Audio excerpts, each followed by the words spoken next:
नमस्कार। यतिखेर हामी यो अछाम रामरसन गाउँपालिका वडा नम्बर 4 हाम्रो माथि गोलाहाटमा आइपुगेका छौँ। यतिखेर हाम्रो गाउँको प्रेम बोहरा दाइले चाहिँ लगाउनु भएको स्याउबारीमा पुगेका छौँ। यो यसरी फलेको छ। हामी भन्छौँ यो तल्लो गजेडीदेखि माथिल्लो दुनेलासम्म यो स्याउको पकेट एरिया चाहिँ बन्न सक्छ भन्ने यो एउटा उदाहरण हो। यसमा राज्यले चाहिँ अलिकति ध्यान दियो र राज्यको आँखा यहाँसम्म पर्यो भने यो चाहिँ भोलि एकदमै यहाँको युवाहरूलाई, यहाँको जनताहरूलाई चाहिँ यहीँ स्वरोजगार भन्ने एउटा सुन्दर वातावरण पनि बन्न सक्छ। एकदमै राम्रो फलेको स्याउ।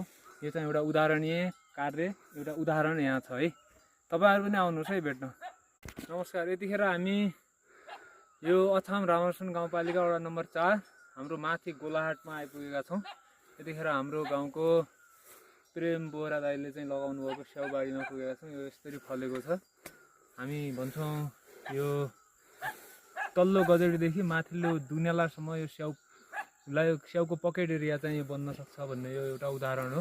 यसमा राज्यले चाहिँ अलिकति ध्यान दियो र राज्यको आँखा यहाँसम्म पर्यो भने यो चाहिँ भोलि एकदमै यहाँको युवाहरूलाई, यहाँको जनताहरूलाई चाहिँ यहीँ स्वरोजगार भन्ने एउटा सुन्दर वातावरण पनि बन्न सक्छ।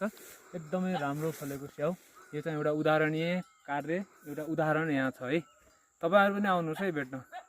नमस्कार। यतिखेर हामी यो अछाम रामरसन गाउँपालिका वडा नम्बर 4 हाम्रो माथि गोलाहाटमा आइपुगेका छौँ।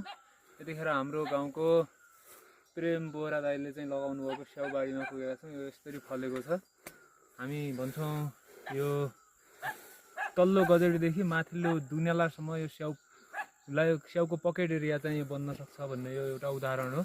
यसमा राज्यले चाहिँ अलिकति ध्यान दियो र राज्यको आँखा यहाँसम्म पर्यो भने यो चाहिँ भोलि एकदमै यहाँको युवाहरूलाई, यहाँको जनताहरूलाई चाहिँ यहीँ स्वरोजगार भन्ने एउटा सुन्दर वातावरण पनि बन्न सक्छ। एकदमै राम्रो फलेको स्याउ। यो चाहिँ एउटा उदाहरणीय कार्य, एउटा उदाहरण यहाँ छ है। तपाईँहरू पनि आउनुहोस् है भेट्न।